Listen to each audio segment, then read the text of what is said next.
Have you ever lost your job unexpectedly, perhaps due to a misunderstanding or miscommunication? Today, I'm going to share a story with a message that I think we can all learn from. It's quite common that autistic communication can elicit a negative reaction in the people around us, so we'll look at some of the reasons as to why that commonly occurs and what we can do to make sure we're better understood.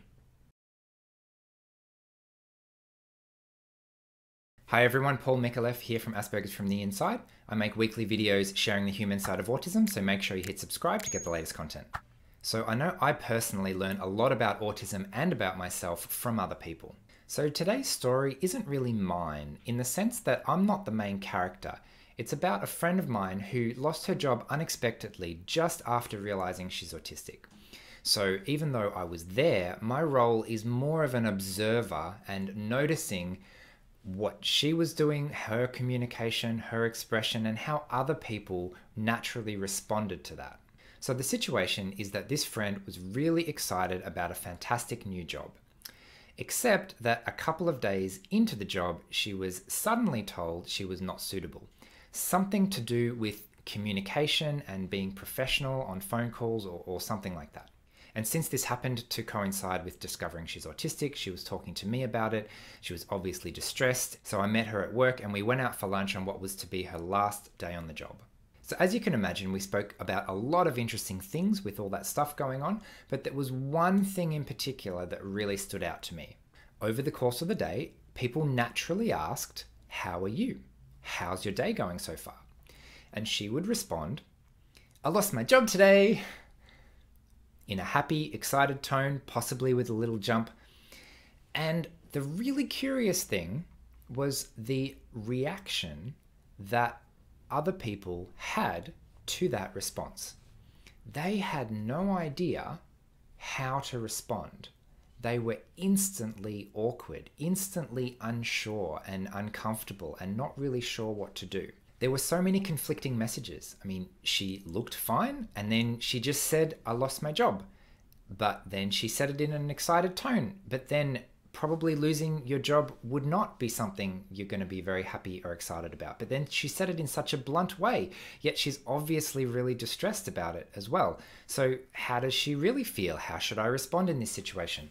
As it turns out, most people take their cues as to how to respond from the other person. So if someone is saying, "I'm fine today," even though they're clearly not fine, apparently what we're supposed to do, what I'm supposed to do in a social situation is respond to the "I'm fine" instead of responding to the inner sadness and say, "Well, you're clearly not fine, what's up?" So this is a mistake that I have made many times in the past before I kind of learned what was going wrong there. Because when I got mixed messages from tone and body language and emotional expression and all of this, it would be hard to know what to respond to. It turns out that what I should have done in the past is respond to the outward expression of what someone is trying to communicate to me. If I'm not feeling well and I don't want to talk about it, I will say I'm fine and I don't want to talk about it. And if someone else responds to my inner sadness, that feels like too much attention, too much pressure, too much vulnerability. Why is this complete stranger trying to interact with me on an emotional level when I'm trying to say, "I'm fine, thanks, let's not talk about it"? So while they say that autistic people rely on scripts, I've actually found that if I go off the neurotypical script and say something or express something that people around me are not expecting to hear, for example, "I lost my job today," that's not the typical response to "How are you?" You're supposed to say, "I'm fine, thanks." So when we do that, the other person feels awkward because they don't know how to respond. There was a time that I started playing with different responses so that I would try and avoid small talk. And I went to this social gathering, and instead of asking people, "What do you do?" I would say, "What's your superpower?" And I noticed that people really didn't tend to respond well to that. It made them awkward and uncomfortable and unsure, and they were almost almost as if we were acting on a stage and I was supposed to say one thing and I suddenly went off script, and now we're in an auditorium with 100,000 people, and suddenly the script that the NT has prepared earlier is not working. So what do? This is a weird, awkward situation. The 20% of people that did respond well, and we actually had a really interesting conversation, and we had no small talk at all, and we talked about quirks and superpowers and whatever they happened to do with that question, and it was really interesting. But most people were not happy, were not comfortable when I went off the script.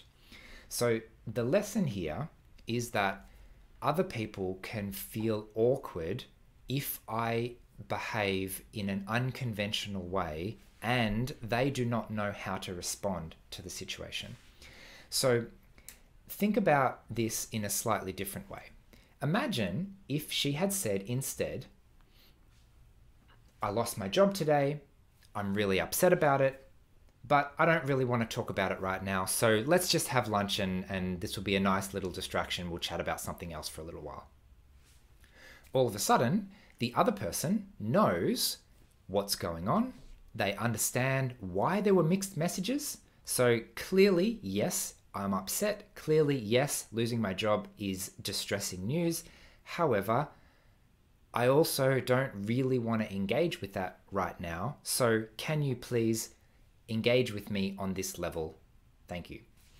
And when I do that successfully in my own communications, things go so much smoother because the other person knows what to do.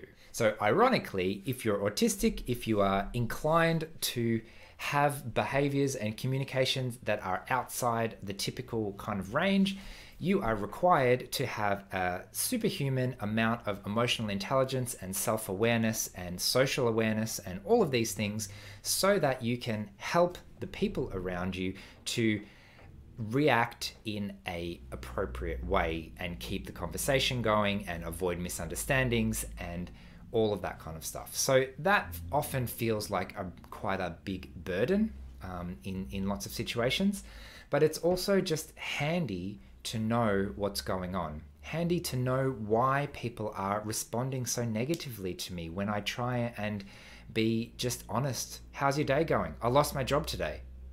Okay, what do I do with that information?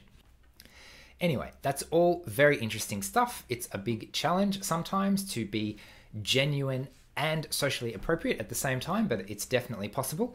So I am really curious how you communicate yourself to other people. How do people react to you? Do they feel awkward? Do you feel awkward? Do you have social awkwardness? Do you do really well in social situations? Some autistic people do. So let us know in the comments, how do people react to you? Do they know how to handle you, or do they act awkward and avoid you instead? And I'm especially interested if you found strategies that actually work for you to get around that problem.